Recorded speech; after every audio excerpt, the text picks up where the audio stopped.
Saudara, kita sudah sangat percaya dan sangat tahu bahwa Tuhan sayang keluarga. Amin.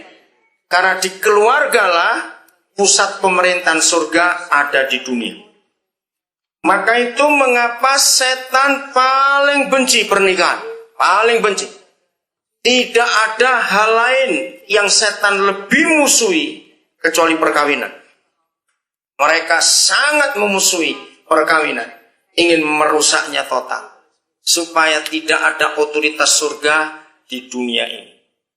Nah, dari keluarga maka peranan suami istri itu yang menentukan. Bukan anak-anak. Semua dimulai dari kita. Kita lihat 1 Korintus 11 ayat yang ketiga. Kita kan melihat hierarki. Ya, kata hierarki kita tahu otoritas pemerintahan. Bagaimana hierarki pemerintahan surga dinyatakan di dunia? Ternyata lewat rumah tangga.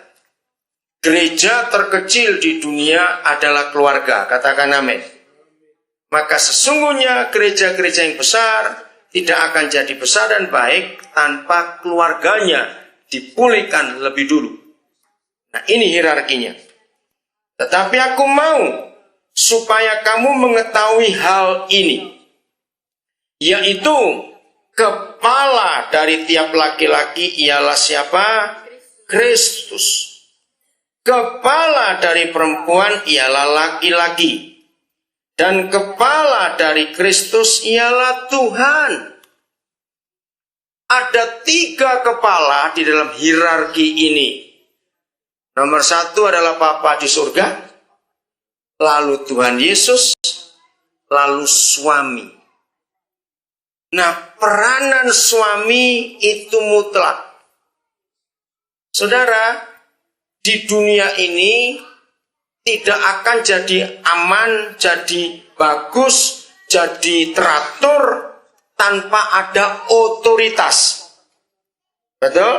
Otoritas ini mutlak. Nah, lampu lalu lintas yang cuma merah, hijau, kuning itu bukan cuma hiasan, ada otoritasnya di situ. Betul tidak?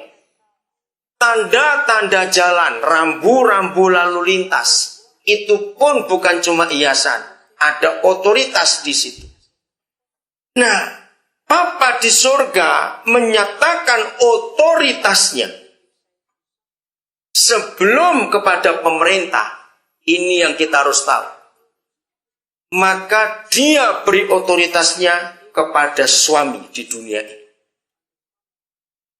Perdana Menteri boleh hebat, Presiden boleh hebat, tapi kalau masyarakatnya tidak bisa diatur, apa gunanya mereka hebat? Betul tidak, Sir? Pemerintah nggak akan ada artinya. Jadi menurut firman ini, otoritas pertama yang turun dari surga ke dunia itu ke tangan suami. Katakan amin para suami. Bukan kepada pemerintah. Suami lebih dulu. Ini turun otoritasnya. Dari suami pasti ada istri. Nah, Alkitab adalah satu-satunya buku, saudara. Satu-satunya buku. Tidak ada buku lain yang pernah mengajarkan ini. Bahwa hubungan suami istri itu adalah seperti kepala dengan tubuh. Tidak ada kebenaran seperti ini kecuali Alkitab. Jadi kalau kita bicara tentang pernikahan, semua kembalikan pada kepala dengan tubuh. Maka pernikahan kita pasti aman, katakan amin. Pasti harmonis. Kalau semua kita yang menikah, larinya kepala, tubuh, kepala, terus begitu. Mari kita lihat kebenaran ini. Jadi karena pemegang otoritas pertama dari Tuhan adalah kepala, tubuh itu boleh punya ide. Tubuh boleh punya pendapat. Tubuh boleh punya keinginan. Tubuh boleh usul sesuatu. Tapi dalam hubungan hidup kita, yang memutuskan siapa? Harus kepala, bukan tubuh. Nah, pakai ini. Saudara, itu sebabnya apa saja yang ditulis oleh Alkitab pasti dilawan oleh iblis. Dengar ya, saya ulangi lagi nih. Apa saja yang dikatakan oleh firman Tuhan pasti dilawan oleh iblis. Kenapa? Karena setan tahu kalau semua kita yang percaya Alkitab ini firman Tuhan dan kita melakukannya, setan itu kalah total, saudara. Betul tidak? Setan itu langsung kalah. Nah, sebelum mereka kita kalahkan, ternyata mereka kalahkan kita dulu. Dan satu-satunya cara untuk mengalahkan, rusak pemegang otoritas itu. Maka rusak semua masyarakat ini. Maka itu Malaki 4 ayat 6. Ingat yang kemarin kita pelajari. Setan sudah tahu untuk merusak dunia, rusak ayah-ayah, rusak suami-suami, rusak semua dunia ini. Malaki 4 ayat 6 lagi sekali. Karena kita suami pemegang otoritas. Kenapa lahir feminisme? Tahu kata feminisme? Karena ayat ini. Setan menggerakkan perempuan-perempuan disakiti oleh suami. Jadi membentuk pasukan istri sakit hati. Maka lahirlah feminisme di dunia ini. Nah, sayangnya feminis tidak teliti baca Alkitab. Yang Tuhan firmankan bukan perempuan tunduk pada laki-laki, tapi yang dia firmankan, hai istri, tunduk pada suami. Beda. Jadi kalau saudara ketemu feminis, terangkan, suruh baca baik-baik. Karena feminis paling benci Alkitab. Sebab mereka suruh tunduk pada laki-laki. Enggak.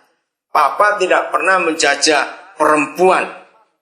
Pak Edo berapa hari yang lalu, khotbah saya lupa di gereja mana itu ya, bahwa Tuhan kita adalah Tuhan yang sangat membela perempuan. Dan itu betul. Agama apa saja di dunia, saudara, seringkali merendahkan perempuan.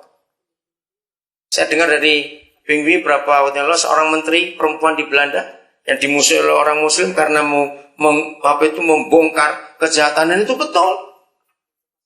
Saya sering berkata kepada mereka, saudara, maaf ini cuma berkata saja. Yang kurang ajar kan mata laki-laki. Kenapa perempuan yang dibungkus? Kan kasihan. Ngerti nggak kata itu? Ya, harusnya mata laki-laki yang diculak, bukan perempuan yang dibungkusi begitu. Dicungkil.